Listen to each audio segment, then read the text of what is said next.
Welcome back, continuing our interview with Dr. Sara Khater, Professor of Mass Communications at Cairo University, about the new world order and the new balance of power. Dr. Khater, in a world with multiple centers of power, what happens to the role of the United Nations and the international law? Well, this is a very good question, because I think right now we are seeing a decrease and a non-influential role for the United Nations, and specifically for the UN Security Council as well. Coalitions just like BRICS are extensively calling for a reform of the United Nations specifically, and of different international organizations as well. And I think when we talk about the United Nations, it needs to further reform based on the current situation in the world and the current challenges, and the current situation specifically when we talk about the rising world powers, the multipolar world order that we are heading to, whether it's accepted or not by specific countries. Yes. Doctor, yet we have seen in the UN the unipolar system is continuing.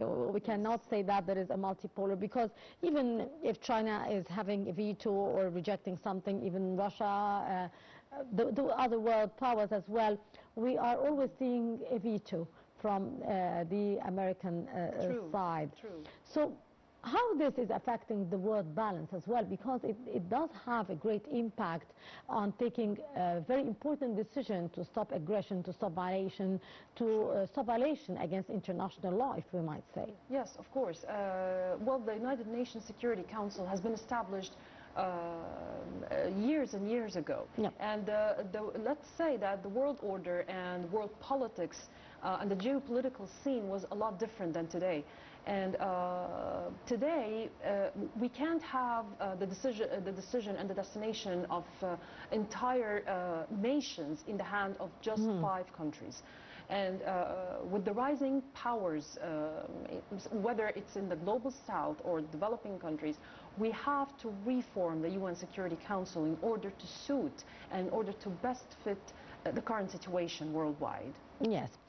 Of course, back to Egypt and its role here, given our very unique location and the Suez Canal. How can Egypt actually leverage the position we are having to benefit from the new trade routes and the partnerships in the multilateral and multipolar world?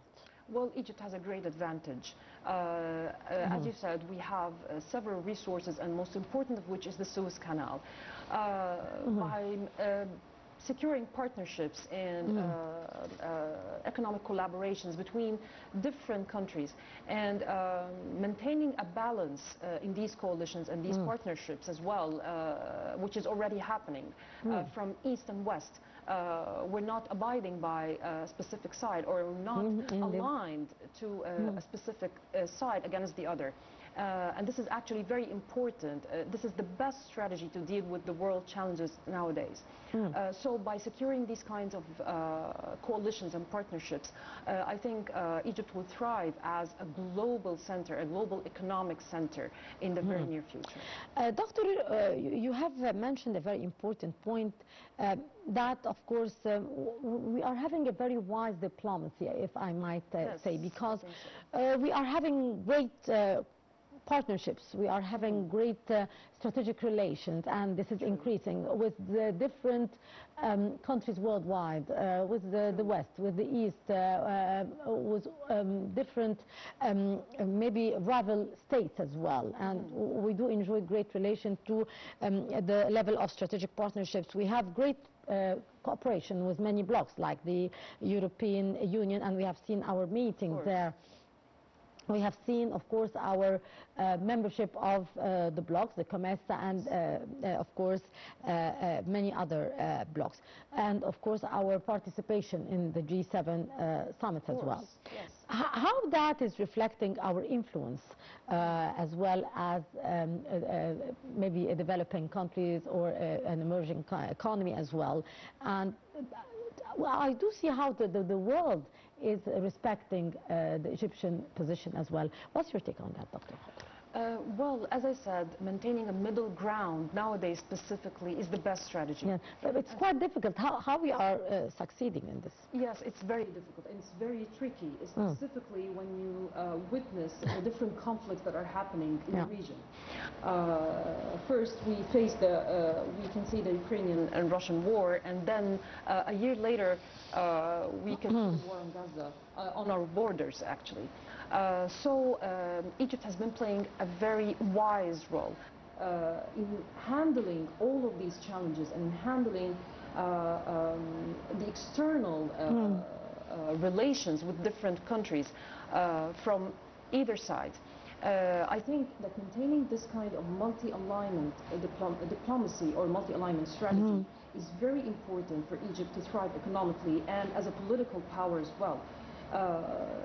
Taking the middle ground and being on the same distance from all countries or from all conflicting countries specifically can help Egypt in the coming future, can provide more opportunities for international investments. It can provide more opportunities for growth, for the country growth and development as well.